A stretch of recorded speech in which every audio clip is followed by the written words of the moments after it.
오늘 수요일 하나님 말씀은 여호수아 1장 1절로 9절 말씀입니다. 제목은 강하고 담대하라 라는 제목을 가지고 하나님 말씀을 나눌 건데요. 오늘 먼저 하나님 말씀 다 같이 한번 읽어보도록 하겠습니다. 여호수아 1장 1절로 9절 말씀입니다. 여호와의 종 모세가 죽은 후에 여호와께서 모세의 수종자 둔의 아들 여호수아에게 말씀하여 이르시되 내 종 모세가 죽었으니 이제 너는 이 모든 백성과 더불어 일어나 이 요단을 건너 내가 그들 곧 이스라엘 자손에게 주는 그 땅으로 가라. 내가 모세에게 말한 바와 같이 너희 발바닥으로 밟는 곳은 모두 내가 너희에게 주었노니 곧 광야와 이 레바논에서부터 큰 강 곧 유브라데 강까지 해쪽 속의 온 땅과 또 해지는 쪽 대해까지 너희의 영토가 되리라. 내 평생에 너를 능히 대적할 자가 없으리니 내가 모세와 함께 있었던 것 같이 너와 함께 있을 것임이니라. 내가 너를 떠나지 아니하며 버리지 아니하리니 강하고 담대하라. 너는 내가 그들의 조상에게 맹세하여 그들에게 주리라 한 땅을 이 백성에게 차지하게 하리라. 오직 강하고 극히 담대하여 나의 종 모세가 내게 명령한 그 율법을 다 지켜 행하고 우로나 좌로나 치우치지 말라. 그리하면 어디로 가든지 형통하리니 이 율법책을 내 입에서 떠나지 말게 하며 주의로 그것을 묵상하여 그 안에 기록된 대로 다 지켜 행하라. 그리하면 내 길이 평탄하게 될 것이며 내가 형통하리라. 내가 네게 명령한 것이 아니냐. 강하고 담대하라. 두려워하지 말며 놀라지 말라. 네가 어디로 가든지 내 하나님 여호와가 너와 함께 하느니라 하시니라. 오늘 본문 말씀을 통해서 여러분과 제가 많은 하나님의 은혜를 받기를 소망합니다. 오늘 본문의 말씀 여호수아 1장 1절 9절의 말씀을 읽어봤는데요. 이 읽는 가운데서 하나님의 부르심과 또 하나님께서 여러분과 함께 하시는 그 모습이 또 그러한 내용이 전달되어지기를 소망합니다. 하나님의 종 모세는 모압 평지에서 느보산에 올라 여리고 맞은편 비스가산 꼭대기에 이르러 요단강 건너편의 가나안 땅을 바라본 후에 거기서 소천하게 됩니다. 하나님의 사람 모세의 죽음은 이스라엘 백성이 애굽에서 나온 지 40년이 지난 때에 가나안 땅을 눈앞에 둔 때에 일어난 일이었습니다. 모세의 사명은 끝나고 그를 섬기던 여호수아의 사명이 시작되려 한 때였습니다. 가데스바네아에서의 열 정탐꾼과 백성의 불신앙 때문에 40년 방황의 시간이 끝나고 이제 약속의 가나안 땅에 들어가 그 땅을 정복해야 했던 때였습니다. 하나님의 종, 능력과 기적의 종 모세를 옆에서 섬기던 여호수아에게 새로운 임무와 사명이 주어지는 그 중차대한 때에 하나님께서는 여호수아에게 모든 백성을 이끌고 그가 주시는 땅으로 들어가라고 명령하십니다. 하나님께서 여호수아에게 세 가지 매우 중요한 교훈을 주시는데 그것을 오늘 본문으로 삼았습니다. 세 가지 우리가 기억해야 될 것은 세 가지 정도 제가 정리해 보았는데요. 첫 번째로 내가 너와 함께 하리니 너는 마음을 강하게 하고 담대히 하라는 것입니다. 하나님께서는 여호수아에게 세 번이나 너는 마음을 강하게 하고 담대히 하라고 말씀하셨습니다. 그중 한 번은 너는 마음을 강하게 하고 극히 담대히 하라고 말씀하십니다. 그렇게 말씀하시는 근거는 하나님이 그와 함께 하시기 때문이라는 겁니다. 여호수아는 이스라엘 백성을 이끌고 가나안 땅을 정복하는 데에 마음의 용기와 담력이 꼭 필요했을 것입니다. 그는 가나안 정복을 위해 많은 전쟁을 치러야 합니다. 전쟁을 치를 군인들에게 있어서 필요한 덕목은 마음의 용기와 담력이라 저는 생각합니다.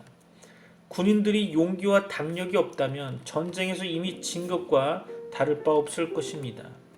마음을 강하게 하고 담대하는 군인들이라야 전쟁에서 이길 수 있는 확률이 더 높아지는 것이 아닐까요? 세상에서의 우리의 신앙생활은 전쟁과 같다고 생각이 됩니다. 세상에는 어려운 일들이 많습니다. 원수마귀와 악령들은 우리가 신앙생활을 잘하지 못하도록 방해하는 방해꾼들입니다. 우리가 하나님의 나라에 들어가려면 많은 환난을 겪어야 한다고 성경은 기록하고 있습니다. 우리의 성화는 영적 싸움의 과정일 겁니다. 우리는 자신의 죄성과 세상의 악의 풍조와 사탄의 시험과 끊임없이 싸워야 하는 것입니다. 전도나 봉사의 일도 마찬가지일 겁니다. 마귀는 특히 사람들을 구원하는 일과 교회를 바르게 세우는 일을 가장 싫어합니다. 전도와 교회 건립의 일은 마귀의 1차적 공격 목표가 될 것입니다. 우리가 하나님이 기뻐하시는 일들을 성취하려면 우리는 많은 어려운 일들을 극복해야 한다는 것입니다. 사람의 몸과 마음은 매우 약합니다. 사람은 작은 어려운 일이 생겨도 낙심하기 쉽습니다. 누구든지 큰 어려운 일을 당할 때 우울함과 열등감과 패배감을 가지기 쉽습니다. 그것이 사람에게 병이 될 수도 있습니다. 그러나 하나님께서는 그를 의지하는 자에게 힘이 되신다고 성경은 말합니다. 다윗은 나의 힘이 되신 여호와여 내가 주를 사랑하나이다 라고 고백했고, 또 내가 주를 의뢰하고 적군에 달리며 내 하나님을 의지하고 담을 뛰어 넘나이다 라고 시편 18편 1절과 29절은 말하고 있습니다. 선지자 이사야는 너는 알지 못하였느냐 듣지 못하였느냐 영원하신 하나님 여호와 땅끝까지 창조하신 자는 피곤치 아니하시며 곤비치 아니하시며 명철이 한이 없으시며 피곤한 자에게는 능력을 주시며 무능한 자에게는 힘을 더하시나니 소년이라도 피곤하며 곤비하며 장정이라도 넘어지며 자빠지되 오직 여호와를 앙망하는 자는 새 힘을 얻으리니 독수리의 날개치며 올라감 같을 것이요 다른 박질하여도 곤비치 아니하겠고 걸어가도 피곤치 아니하리로다 라고 이사야 40장 28절로 31절은 말하고 있습니다.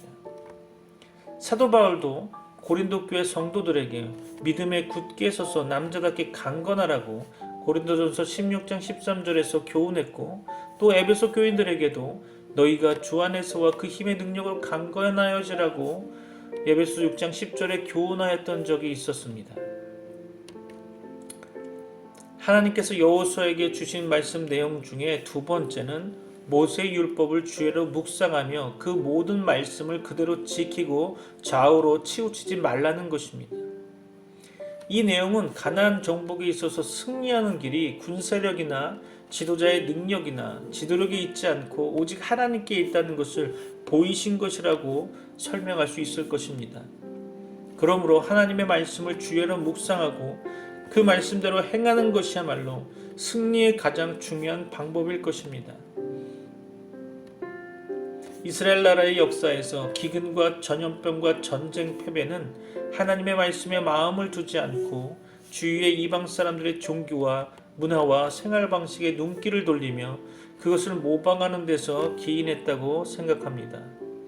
그것이 우상 숭배와 세속화의 길이었음을 알아야 할 것입니다. 이것이 오늘날 말로 이르면 자유주의화, 포용주의화, 다원주의와 같은 것일 겁니다.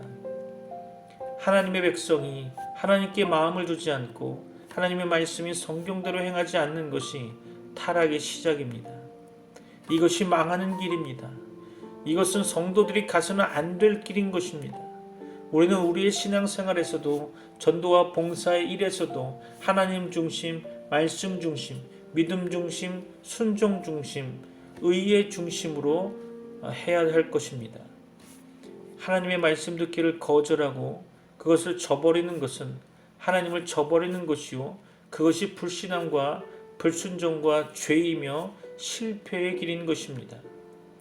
그러나 하나님의 말씀을 듣고 믿고 좌우로 치우치지 않고 그대로 순종하는 것은 의의 길이요 승리의 길입니다. 여호수아와 이스라엘 백성들이 가나안 땅을 정복하려면 하나님 말씀을 지키고 순종해야 합니다. 오늘날에도 하나님께서는 우리가 그의 말씀을 듣고 배우고 주야로 묵상하기를 원하시고 그 말씀대로 행하기를 원하시고 계십니다. 하나님께서는 우리에게 경건하고 의로운 삶을 원하시는 것입니다. 경건하고 의로운 삶은 세상에서 승리하는 길이요 복된 길인 것입니다. 시편 1편은 악인의 길을 버리고 하나님의 율법을 즐거워하며 주야로 묵상하는 자가 복되고 형통하다고 말하고 있습니다. 성도들의 용기와 담력도 죄를 버리고 하나님의 말씀대로 살 때 생기는 것입니다. 죄인들은 담대함이 없습니다. 그러나 의인들은 사자같이 담대합니다. 잠언 28장 1절이죠. 죄는 죽음과 불행의 원인입니다. 죄는 재앙과 멸망을 초래합니다. 그러나 의인은 승리의 길입니다. 그러므로 성경 말씀을 주야로 묵상하고 좌로나 우로나 치우치지 말고 그 말씀대로 행하는 것이 중요합니다. 성도들이 영적 전쟁터 같은 이 세상에서 승리하는 길은 하나님의 도우심을 구하는 것밖에 없다고 봅니다. 능력과 승리는 하나님께 있는 것입니다. 세상에는 복잡한 일들이 많고 신앙생활의 여정에 우리를 넘어뜨리려는 사탄의 방해와 유혹들이 많지만 우리는 이 모든 일들에서 우리를 사랑하시는 이로 말미암아 즉 그의 말씀 순종으로 넉넉히 이기는 것입니다.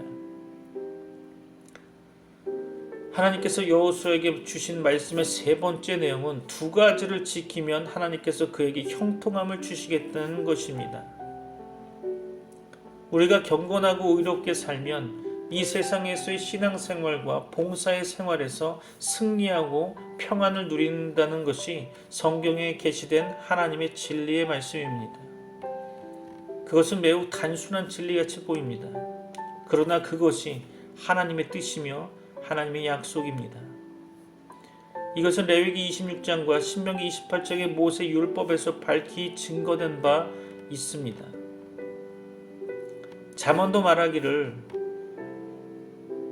여호와를 경외하며 악을 떠날지어다. 이것이 내 몸에 양약이 되어 내 골수로 윤택하게 하리라. 내 재물과 내 소산물의 처음 익은 열매로 여호와를 공경하라. 그리하면 내 창고가 가득히 차고 네 집틀에 새 포도즙이 넘치리라고 잠언 3장 7절로 10절은 기록되고 있습니다. 건강도 경제도 그러합니다. 선지자 이사야의 증거대로 악인에게는 평안이 없습니다. 주께서도 우리가 먼저 하나님의 나라와 그의 의를 구할 때, 즉 우리가 먼저 하나님께 순종하고 그의 뜻을 행하며 의롭게 살아갈 때 하나님께서 우리에게 먹을 것과 마실 것과 입을 것을 주시며 더 주신다고 말씀하셨던 것입니다. 그것이 마태복음 6장 33절이죠. 말씀을 정리하려 합니다. 하나님께서 여호수아에게 세 가지 매우 중요한 교훈을 주셨습니다. 첫째는 내가 너와 함께하리니 너는 마음을 강하게 하고 담대히 하라는 것입니다. 하나님께서 여호수아에게 주신 말씀의 내용 중 두 번째는 모세의 율법을 주야로 묵상하며 그 모든 말씀을 그대로 지키고 좌우로 치우치지 말라는 것입니다. 그리고 하나님께서 여호수아에게 주신 말씀의 세 번째 내용은 그 두 가지를 지키면 하나님께서 그에게 형통함을 주시겠다는 것입니다. 오늘도 이 말씀을 통해서 여러분의 기도 제목을 삼고 여러분께서 오늘 이 시간에도 이 말씀을 통해서 승리하는 여러분 되시기를 소망합니다. 오늘도 여러분에게 하나님의 은혜와 평강이 넘치시기를 소망하며 다 같이 기도하겠습니다.